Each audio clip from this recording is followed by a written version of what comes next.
Ina makaranta littattafan yaƙi na Abdulaziz Sani Madakin Gini. Ga fa dama ta samu ga duk mai buƙatar littattafan Abdulaziz Sani Madakin Gini tsofaffi da sababbi na audio. Zai iya bibiyar mu akan WhatsApp number mu 081 42 23 40 33. Muna turawa mutane audio complete a cikin farashi mai sauƙi. A yi sauraro lafiya. Jama'a assalamu alaikum. A yau muke gabatar muku da sabon littafin mai suna Dirar Maƙiya wanda Abdulaziz Sani Madakin Gini ya rubuta. Kada ku manta ku danna wani subscribing a wannan YouTube channel ɗin ta mai suna Gidan Littafi TV. Wannan tashar tamu ta kawo muku littattafai wanda suka hada da Takobin Ajali, Saiful Mauti Shajjara da Zarumi Zairu da Shukurace da dai sauransu. Yanzu za mu tsunduma zuwa cikin littafin Dirar Maƙiya wanda Abdulaziz Sani Madakin Gini ya rubuta. Wani gawurtaccen sarauki ne tafi akan wani katafaren doki, yana cikin tafiya a tsakiyar daji cikin sassarfa. Kana kallonsa kasan jarumi ne. Yanayin shigar yakin da ya yi da wasu muggan fatan dabbobin daji akai da fatocin namun daji kala-kala akan wannan dokin nasa. Kana kallon shi kasan ya samu horo na tsibbanci, ya iya bokanci, kuma kana kallon fuskarsa duk jarumtakar jarumi. Muddin ya haɗa ido da shi sai ya razana ainin. Jarumin yana cikin tafiya a cikin dokar daji. Wata rana tsakiyar rana yana cikin tafiya sai ya ji tsananin kishirwa ya addabe shi. A lokacin kuma ruwan guzurinsa ya ƙare, don haka sai ya fara duba ƙorama a cikin dajin inda zai samu. Haka ya yi ta duba dajin ba tare da ya ga ko ɗigon ruwa ba. A lokacin ya soma galabaita sosai, ya ci gaba da tafiya tamkar ya faɗo daga kan dokin. Kwatsam sai ya hango nesa kaɗan da shi tsuntsaye suna shawagi a sama, don haka ya watsake ya garzaya da gudu zuwa wajen. Yana zuwa ya hango wata magudanar ƙorama mai kyau ruwa a wajen. Wani murmushin farin ciki ya subuce masa, ya daka tsalle ya duro daga kan dokinsa ya nufi ƙoramar. Ya kafa kai ya fara shan ruwan har ya ƙoshi. A lokacin ne ya ji motsi a bayansa, ya waiko da gaggawa. Waigowarsa ke da wuya, ya ji wani abu mai kama da kofaton doki ya naushi fuskarsa. Nan da nan waɗansu taurarin wuta suka kama yawo a idansa. Ya yi ihu ya silale ƙasa sumammi. Sanyi da ya ji a jikinsa ne ya sa ya farfado daga suman da ya yi. Hankalinsa ya buɗe, ya dawo cikin hankalinsa, ya buɗe idansa, ya zabura tamkar wanda aka tsira da basilla. Ya soma nazarin a inda ya tsinci kansa. A cikin wani katon kurkuku ne wanda aka haɗa shi da murtukan itatuwan marke. Aka ɗaɗɗaure su da igiyoyin kaba masu tsananin kauri da ɓawon kalgo. Ya dubi kansa, ya ganshi daga shi sai wani ɗan batti ƙarami a jikinsa. Bai ga komai na daga kayansa ba. Hankalinsa ya yi mummunan tashi. Ya fara nazarin abin da ya faru a gare shi. Ya yi iya tunani ya kasa tuno komai. Abu ɗaya zai iya tunawa, ya sha ruwa ya juyo ya ji wani abu ya naushe shi a fuska. Shine iyakar abin da ya iya tunowa. Ya tabbatarwa da kansa lallai ya faɗa hannun waɗansu hatsabibin halittun ne. Yana tuna burin da yake cikin zuciyarsa. Bakin ciki ya turnike masa zuciya, hankalinsa ya dugunzuma. Wai wannan jarumin wane ne? Sunansa dai Zarumi Haifan. Sunansa dai Zarumi Saihar. Ya kasance ɗan sarki Auzarul Naiban Ibn Jairad. Ya kasance shi kaɗai ne ɗa a wajen sarkin, domin duk duniya babu wanda sarkin yake so sama da shi. Kuma Saifar ya kasance tun yana yaro ne mai karambani da tsokana, domin tun yana ƙarami iyayensa sun fidda rai da samun rayuwarsa, domin yakan fito ya tsokani yara su lakaɗa mai duka, wani sa'in in ya tsokane su kuma shi zai yi nasara a kai.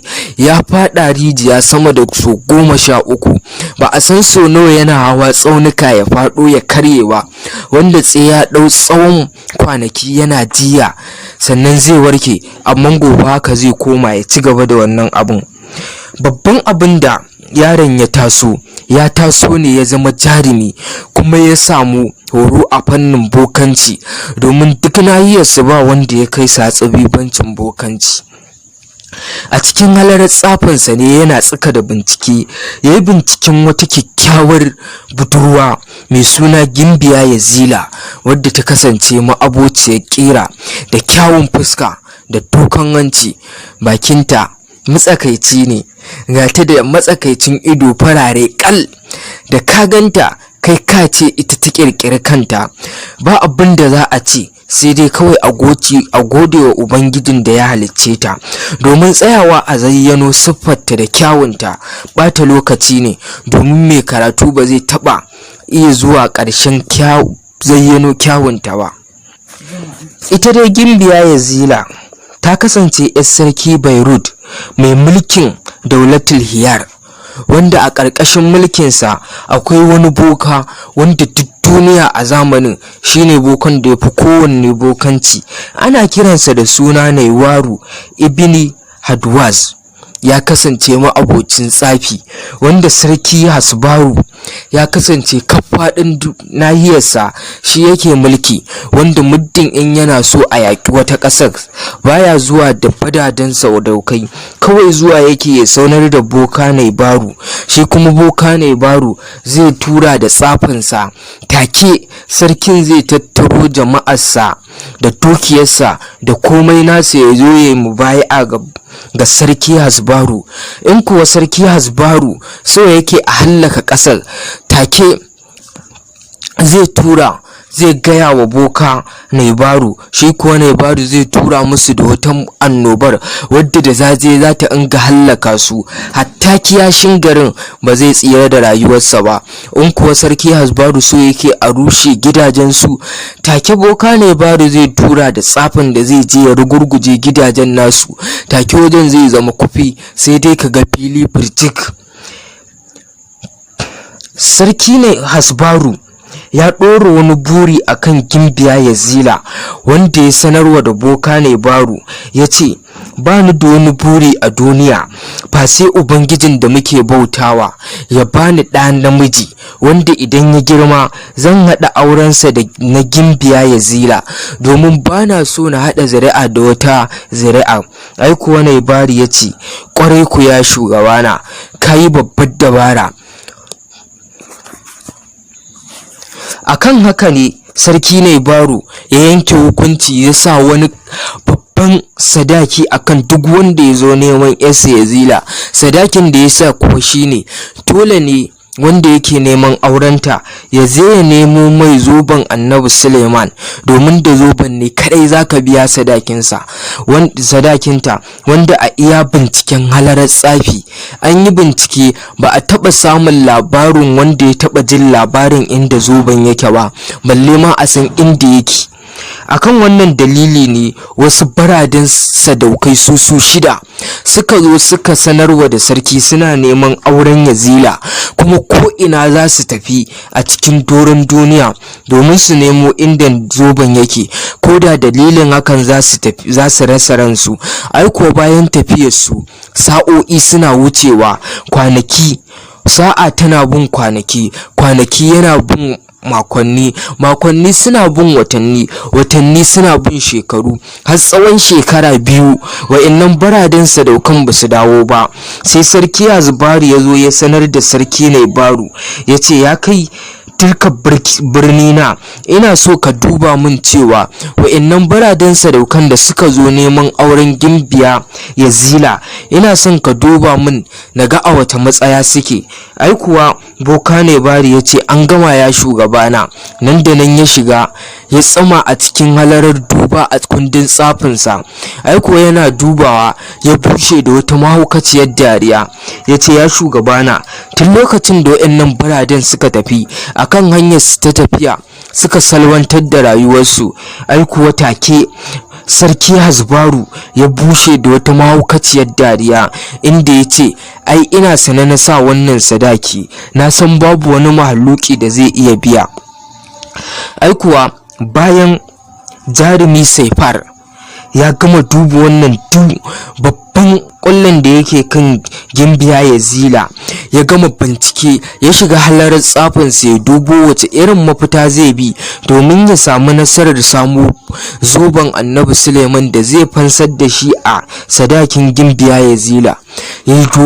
Ya yi duba na sama da sa'a 6 amma bai ga komai ba. A ƙarshe ma sai madubin tsafin nasa ya fashe ya tawarwatse. Aiko anan ne kwakwalwarsa ta kama rera mai, shin ka manta ne kai ne Saifar ibina Asraru? Kai ne fa mai taurin kai wanda duk abin da ka sa a gaba ba a kai ka ƙasa. Ko menene kai ne da nasara. Ta yaya za ka karaya akan ɗan abin nan bayan zuciyarka ta gama saduda da son Gimbiya Yazila?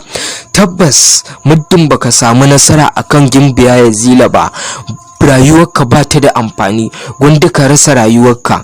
Muddin kuwa ka same ta, da ita ce za ka iya gudanar da rayuwarka. Ai kuwa ka ya shagalta a cikin tunaninsa. Daga can sai ya tuna da jarumi Saifan. Yana cikin tunaninsa kawai sai ya tuna da kogon Ziyadul Lissafa, a inda aka kulle Ifritu bin Zubairu, inda shi kadai ne maganin mafitarsa.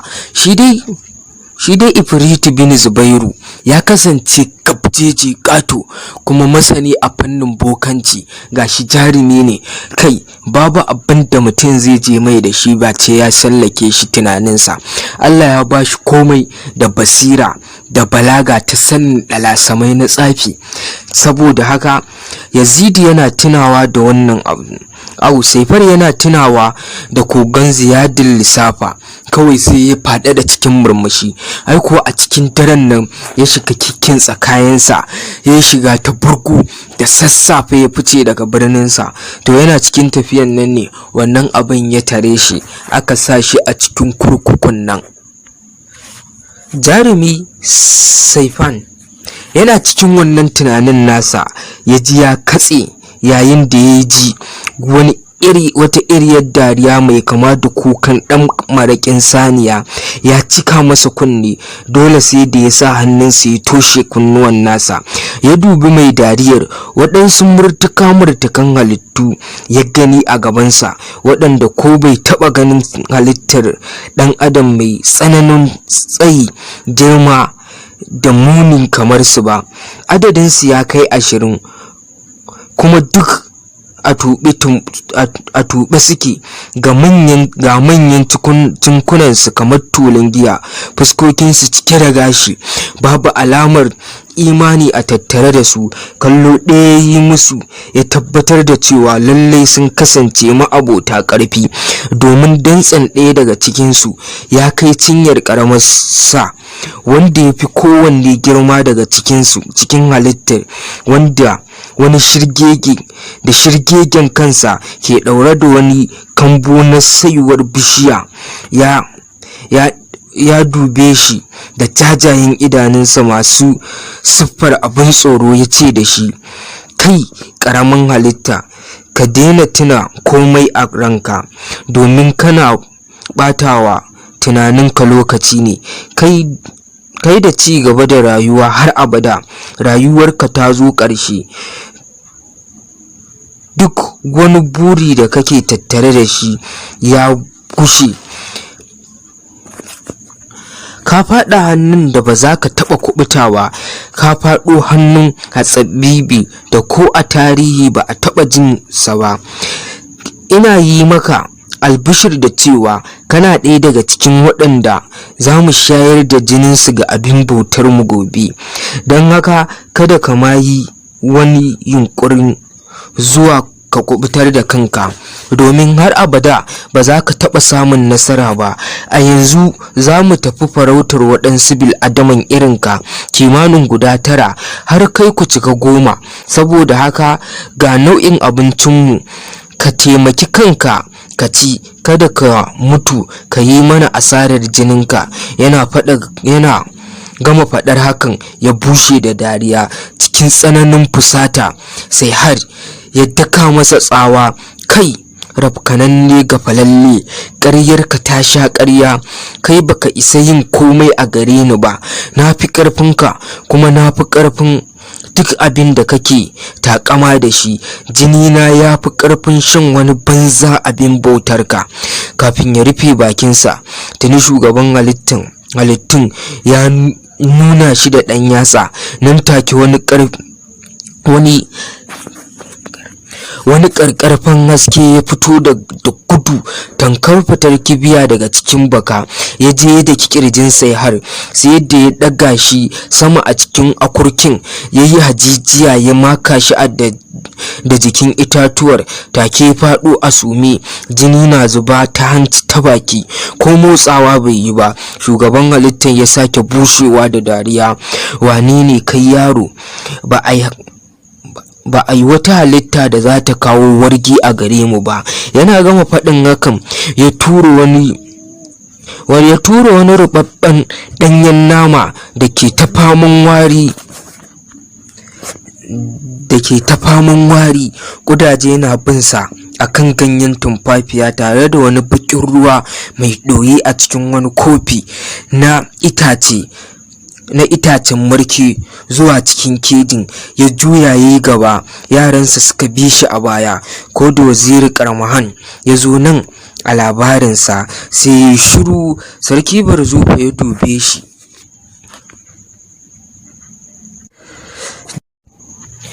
Waziri Karmahan ya shiga cikin hallar tsafinsa, ya ɗauko allon tsafinsa ya fara shafarsa da hannun hagu.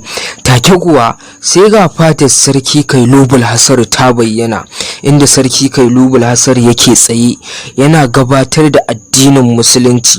Ga jarigin biyari Zayatul Habariya da yatta Islaira a gefen hannunsa na dama, ga matarsa na Raiha a tsaye, inda sarki Kailubul Hasar yake cewa, to jama'a, kuna kallon dai abin da ya faru ga gimbiya Rizayatul Habariya, da abin al'ajabin da ya faru jiya ta tarwatsa dakarun sarki Barzufa kimanin su miliyan 6,600 ta ban al'ajabi. Ga yanda kuma ta ceci abin bautar mu, wato abin bautan mu Shankar, ta kubutar da shi daga harin sumaman mutane. Ina mai ƙara tabbatar muku da cewa addininta abin gasgatawa ne, domin tun jiya da daddare na karɓe shi. Ina mai ƙara sanar da ku cewa duk mai son littattafan yaƙi na Abdulaziz Sani Madakin Gini zai iya bibiyar mu akan YouTube channel ɗinmu mai suna Gidan Littafi TV, wadda take kawo muku littattafan yaƙi da labarurruka waɗanda suka shafi Kannywood da rayuwa da duk abin da ya shafi duniya. Sannan ku yi mana subscribing akan YouTube channel ɗin tamu mai suna Gidan Littafi TV, sannan ku yi mana liking, ku yi mana comment domin cin gyara ko ƙorafi ko yabawa, sannan ku yi mana sharing zuwa WhatsApp, Facebook da dai sauran social media. Allah ka yi dubin salati ga shugaba jagaba Annabi Muhammad sallallahu alaihi wasallam. Allah ka haska kabarin annabi, ka dada da kabarin annabi da turare mai tashin kamshi. Subhanakallahumma wa bihamdika nashhadu an la ilaha illa anta nastaghfiruka wa atubu ilaik. Allah ka bar mu da annabi, Allah ka sa mu ziyarci annabi, Allah ka kashe mu muna ƙaunar annabi. Wassalamu alaikum, sai anjimanku. Ina makaranta littattafan yaƙi na Abdulaziz Sani Madakin Gini. Ga fa dama ta samu ga duk mai buƙatar littattafan Abdulaziz Sani Madakin Gini tsofaffi da sababbi na audio. Zai iya bibiyar mu akan WhatsApp number mu 081 42 23 40 33. Muna turawa mutane audio complete a cikin farashi mai sauƙi. A yi sauraro lafiya. ina mai ƙara tabbatar muku da cewa addininta abin gasgatawa ne, domin tun jiya da daddare na karɓe shi. Ina mai ƙara sanar da ku cewa duk waziri da hakimi da duk wasu manya su turo wakilansu da za ta fara koyar da su yadda ake bautar ubangijin musulunci. Kuma sannan doka, duk wanda bai yadda ba addinin musulunci ba to zai dinga biyan mu diya a duk shekara, domin za mu dinka daukar haraji. Bayan nan da kwana 14 Rizayatul Labariya da Etta Islaira za su tafi. Ai kuwa sarki Kailubul Hasari yana zuwa nan a jawabinsa kawai ya juya, fada ta tashi, fada ta haushewa da hargagi, bai nufi ko ina ba face cikin gidan sarauta. Haka Rizayatul Labariya da Etta Islaira suka bi shi a baya tare da matarsa Nareha. Ai kuwa suna cikin tafiya ne a daidai lokacin da Gimbiya Rizayatul Labariya suka zo shiga bangaren tirakarsu, sai sarki Kailubul Hasaru ya tsayar da su inda take cewa, ya kai wannan sarki, ka yi sani cewa nan da kwana 14 zan yi shiri na tafi nan zuwa birnin Kisra domin na je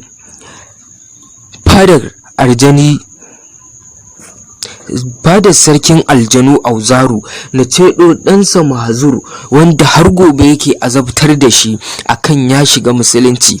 A kullum sai an yi mai azaba 99 akan kawai yana so ya furta cewa ya fita daga addinin musulunci. Ina tabbatar maka da cewa idan na je fadar sarkin aljanu Auzaru na ceto ɗansa, shine kaɗai wanda zai iya ɗauka ta ya kai ni bangon duniya na bangaren kudu na ceto mijina Darusu, inda baƙaƙen aljanu shiga jikinsa. Ina tabbatar maka da cewa nan da kwana 14 zan yi wannan tafiyar. Ai kuwa sarki Kailubul Hasari yana jin wannan sai ya katse Gimbiya Rizayatul Labariya da cewa, ya ke wannan matar sarki ma'abociyar abin al'ajabi, ki sani cewa daga nan zuwa birnin Kisra tafiya ce ta wata 9 da kwana 13, kuma akwai dazuzzuka da 'yan fashi da muggan abubuwa akan hanya. Ina mai shawartar ki akan ki hakura da wannan burin naki, da kawai ki koma can birninku ki ci gaba da rayuwarki tare da aiki. Ina mai tabbatar miki da cewa muddin kika ce zaki je fadar sarkin aljanu Auzaru, tamkar siyan tafiyar ajali ce, don ban ga alamar samun nasara ba. Ai kuwa sarki Kailubul Hasari yana zuwa nan a zancensa, sai Gimbiya Rizayatul Labariya ta ce, ina so na tambaye ka, ya kai wannan sarki, shin ka yi tsammanin cewa za mu iya tarwatsa jama'ar sarki Barzufa? Ya ce a'a. Ka yi tsammanin cewa yata Islaira za ta iya cetar abin bautar ku Sharkar? Ya ce a'a. To yanda baka yi tsammanin nan ba, haka ubangijin musulunci zai ba mu nasara akan sarkin aljanu Auzaru. Duk mai son ya ji wannan farkon wannan labarin ya je ya nemi littafin Bakin Gamo, wanda a wannan tashar tamu mai suna Gidan Littafi TV mun kawo muku shi tun daga na farko har zuwa na 6. Ku ci gaba da bibiyar wannan tashar tamu, za ta kawo muku littafin nan tun daga farko har zuwa ƙarshe, wanda ci gaban wannan littafi Bakin Gamo shine Dirar Makiya, inda muke kawo muku wannan labari. Duk yanzu za mu ci gaba da kawo muku wannan littafin mai suna Dirar Makiya. Ai kuwa da zuwan ta nan a jawabin Gimbiya Rizayatul Labariya sai suka shige zuwa bangaren tirakarsu, sai ma sarki Kailubul Hasari ya tafi zuwa cikin tirakarsa. Duk wannan abin da yake faruwa, Waziri Karmani yana kallo a cikin madubin tsafinsa tare da sarki Barzufa. Ai kuwa a daidai wannan lokacin ne sarki Barzufa ya kalli Waziri Karmani ya ce, ya kai waziri, ka yi sani wai me mafita akan wannan al'amari? Sai Waziri Karmani ya ce, ka kwantar da hankalinka, ka bari har mu je mu fadar sarkin aljanu Auzaru domin mu ji me yake tafa da shi, me dalilin da yasa ya kira mu, kuma akan me za mu haska mai. sannan mu dawo mu san shawarar da za mu yanke mu je mu yaƙi sarki Kailubul Hasaru, domin ba ni da wani buri a duniya sama da na gaji karagarsa, kuma sannan na kashe Gimbiya Rizayatul Habariya saboda 'ya'yana da ta kashe. Ai kuwa da zuwa nan a zancen su sai suka ce ai kuwa ya kamata mu yada zango a nan mu huta, saboda bayan wannan aljanin Naggalu babu alamar taushi ko ina kamar dutse. A take a wajen sarki Barzufa ya taka wa Naggalu tsawa akan ya saukar da su, ya ce ya ku shugabanni na ku yi sani cewa a yau mun yi tafiyar kwana 1 da rabin yini, ku bari mu karasa tafiyar kwana 1 da rabin yini mu isa can fadar sarki Auzaru domin kawai ku huta duka. A daidai wannan lokacin ne sarki Barzufa ya kara duka mai tsawa, ba shiri Naggalu ya fara yau kasa luhu tamkar saukowar tsuntsu har ya sauka akan wani katon dutse. Au kuwa da saukar su suka kama kewaye dutsen nan, sannan suka zo suka kafa tantunan su suka shiga suka huta. Washe gari da sassafe suka tashi suka hau kan wannan narkikin aljanin suka ci gaba da tafiya. Suna tafiya ne cikin tafiya suna cikin tafiyar su ai kuwa waziri sarki Barzufa ya kalli waziri Karmani ya ce ya kai waziri na, ina so ka ci gaba da bani wannan labarin na jarumi Saihar domin na ji yanda zai kubutar da kansa daga hannun wa'annan halittun. A can bangaren fadar sarki Kailubul Hasaru kuwa da sassafe da duku-duku mutane suka kama ɗururuwar zuwa suka taru a wajen Gimbiya Rizayatul Habariya. Haka dai addinin musulunci ya karɓa a cikin fadar sosai, ta inda ta koyar da mutane yadda za su dinga bautawa ubangiji da addu'o'i, inda ta fara koyar da su alwala da sallah da tsarki. A hankali dai ya zama na cewa kowa yana fuskanta. A lokacin ne Gimbiya Rizayatul Habariya da Etta Islaira ta cika da farin ciki sosai, ta ce tabbas Allah shi ya san dalilin da yasa aka daure ni a cikin kurkuku har tsawon shekara 9. Ina kokarin fitowa a koda yaushe ina roƙansa, bai fito da ni sai yanzu ba, face dan kawai na samu wannan nasarar na jihadi. Ina godewa Allah akan haka.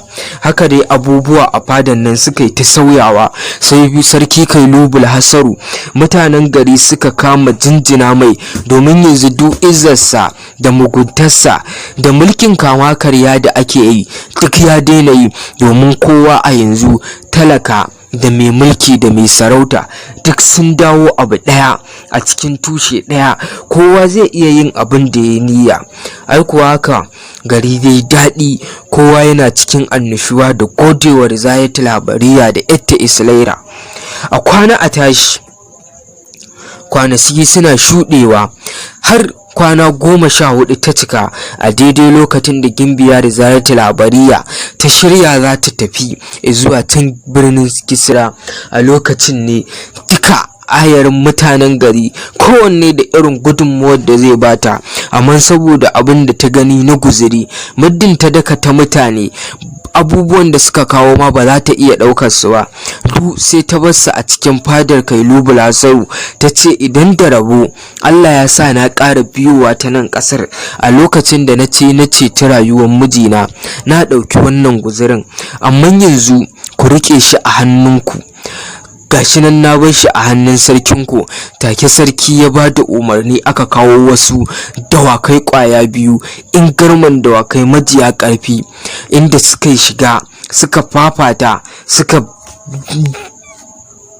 tinkari fita daga cikin birnin Daluza. Ai kuwa duka ayarin bil adama na cikin garin Daluza suka biyo su yi mata rakiya, wayanda su biyo ta su yi mata rakiya ba, daga ƙananan yara sai tsofaffi wayanda ba su san inda hayyacin su yake cike ba. Ai ko da zuwan ta gabar gari ne suka yi sallama da juna. Gimbiya Rizayatul Habariya ta nausa ta kama tafiya, tana mai karanta addu'o'i a cikin zuciyarta. Ai kuwa suna cikin tafiya ne sai da suka yi shafe sama da daƙiƙa 350 suna tafiya ba tare da sun huta ba.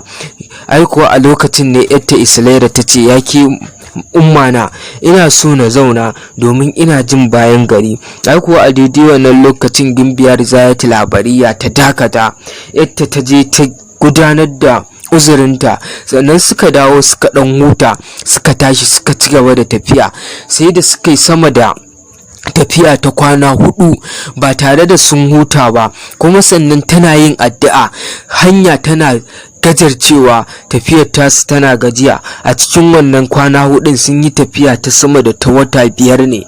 Ai kuwa suna cikin wannan tafiyar ne a cikin wani daji ma'abocin dogayen bishiyoyi da sarƙaƙiya da duhuwa. Suna cikin tafiya ne.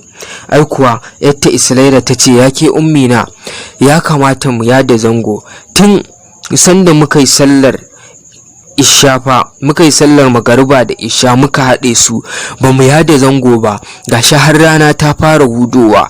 Kina ganin wannan dajin duhuwa ne da shi, in ba mu yada zango a nan ba zai zama na cewa har lokacin sallar azhar ya zo ya wuce ba tare da mun sani ba. Ai kuwa haka aka yi, suka yada zango a wannan wajen. Yadda Islaira da Gimbiya Yazila suka kama tattaki, suka dawo suka kafa tantin suka zauna. Ai kuwa da misalin azhar kuwa suka yi sallar su, suka tashi suka ci gaba da tafiya. Suna cikin tafiya ne kuwa suka fara jin motsi a cikin dajin inda suke tinkara, amma cikin tsananin gwaninta da juriya haka Gimbiya Rizayatu Labariya ta ci gaba da tafiya ba tare da tsayawa ba. Ai kuwa suna tinkarar wajen nan, basu ankara ba sai suka ga birrai sun musu ƙawanya ta ko'ina, ba wajen masaka tsinki, sun yi musu ƙawanya ta ko'ina, babu alamar hanyar da za su wuce. Da daga kan Gimbiya Rizayatu Labariya sai ta hango wani kogon dutse wanda ta dole ta wajen za su wuce. A lokacin ta tabbatar da cewa wannan kogon dutsen nan ne gidan wa'annan birran, kuma ta nan ne kaɗai hanyar da za su bi su wuce. A can bangaren Waziri Karmahan kuwa, lokacin da sarki Barzufa ya tambaye shi ba zai ci gaban mai da labarin Jarumi Saihar ba, sai ya ce, ka kwantar da hankalinka ya shugabana, yanzu nan zan ci gaba da baka labarin nan. Ai kuwa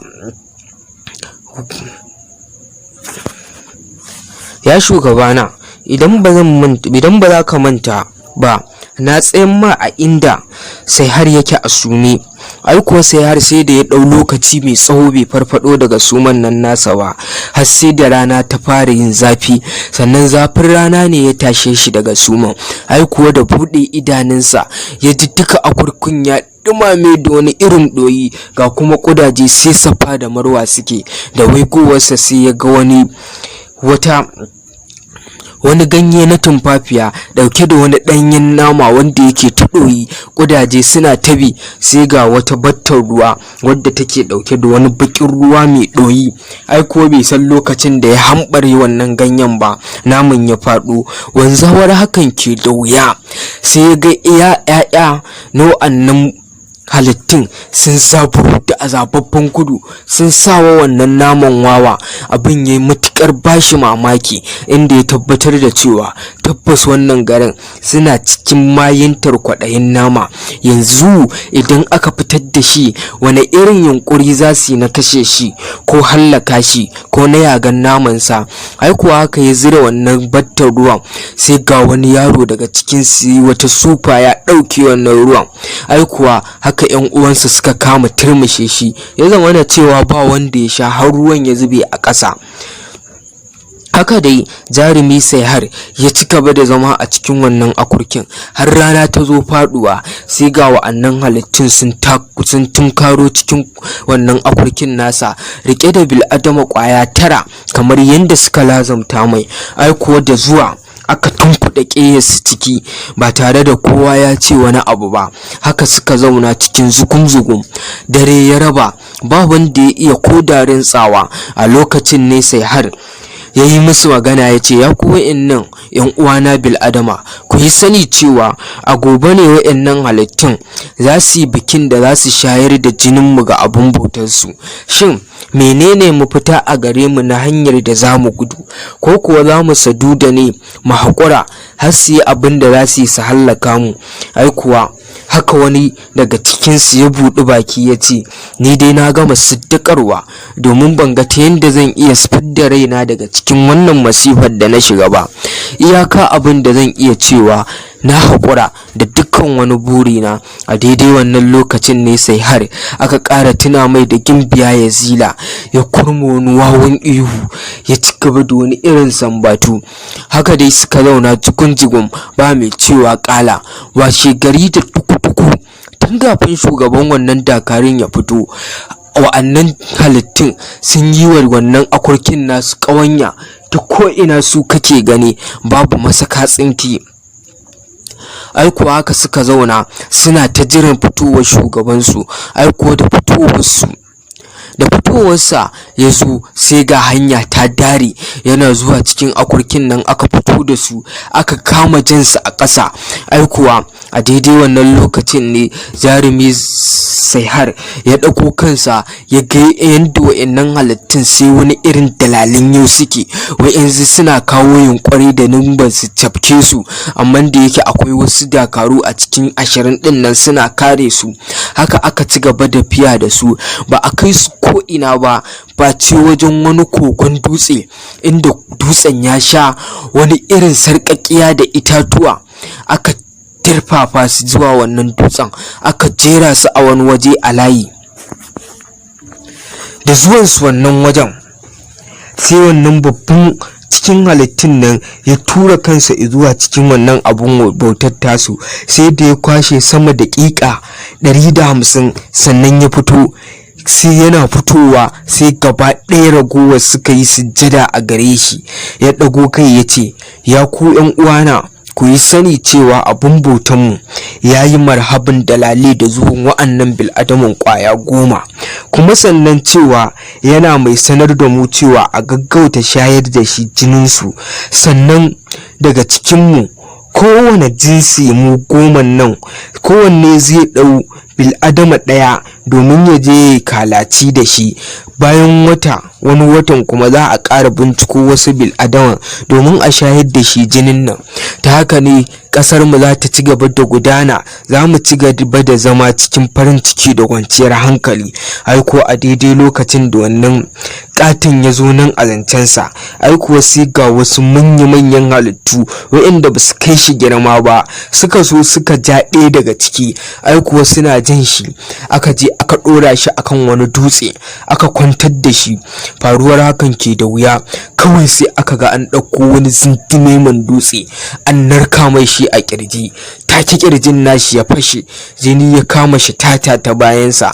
Ai kuwa jinin sai gashi an haɗa wa jinin wata hanya inda yake gudana har izuwa cikin wannan kogon inda wannan abun bautar tasi yake shan jinin. Ai kuwa haka aka yi ta yi har sai da aka yi wa sama da mutane 5 wannan abun. To jama'a, a nan za mu dakata muku da wannan littafin namu mai suna Daren Makiya, inda za mu kawo muku ci gaban shi. Shin ta yaya jarumi Saihar zai kubutar da kansa daga hannun waɗannan muggan halittun? Kuma Gimbiya Rizayatul Habariya da Yatir Isra'ila wani irin gagarumin yaƙi za su tafka tsakaninsu da wa'annan birrika? Sannan sarki Barzufa da waziri Karmahan idan sun isa fadar sarkin aljanu of Zaru, me zai umarce su da shi? Kuma yaya wannan labarin zai kare? Ku ci gaba da bibiyar wannan tashar tamu mai suna Gidan Littafi TV. Za mu kawo muku wannan littafin daga farkon sa har ƙarshe. Kada ku manta, wannan tashar tamu mai suna Gidan Littafi TV ta kawo muku littattafan yaƙi da dama wayanda suka hada da Takobin Ajali, Saiful Maut, Jarumi Huzairu, Mautu Shajjara, Shukura ce da dai sauransu. Allah kai dubin salati ga shugaba jagaba Annabi Muhammadu. Allah ka haska kabarin annabi da turare mai tashin kamshi. Amin. Duk mai son littattafan yaƙi na Abdulaziz Sani Madakin Gini zai iya bibiyar mu akan YouTube channel ɗinmu mai suna Gidan Littafi TV, wadda take kawo muku littattafan yaƙi da labarurruka waɗanda suka shafi Kannywood da rayuwa da duk abin da ya shafi duniya. Sannan ku yi mana subscribing akan YouTube channel ɗin tamu mai suna Gidan Littafi TV, sannan ku yi mana liking, ku yi mana comment domin cin gyara ko ƙorafi ko yabawa, sannan ku yi mana sharing zuwa WhatsApp, Facebook da dai sauran social media. Allah ka yi dubin salati ga shugaba jagaba Annabi Muhammad sallallahu alaihi wasallam. Allah ka haska kabarin Annabi, ka dada da kabarin Annabi da turare mai tashin kamshi. Subhanakallahumma wa bihamdika nashhadu an la ilaha illa anta nastaghfiruka wa atubu ilaik. Allah ka bar mu da Annabi, Allah ka sa mu ziyarci Annabi, Allah ka kashe mu muna ƙaunar Annabi. Wassalamu alaikum, sai anjimanku.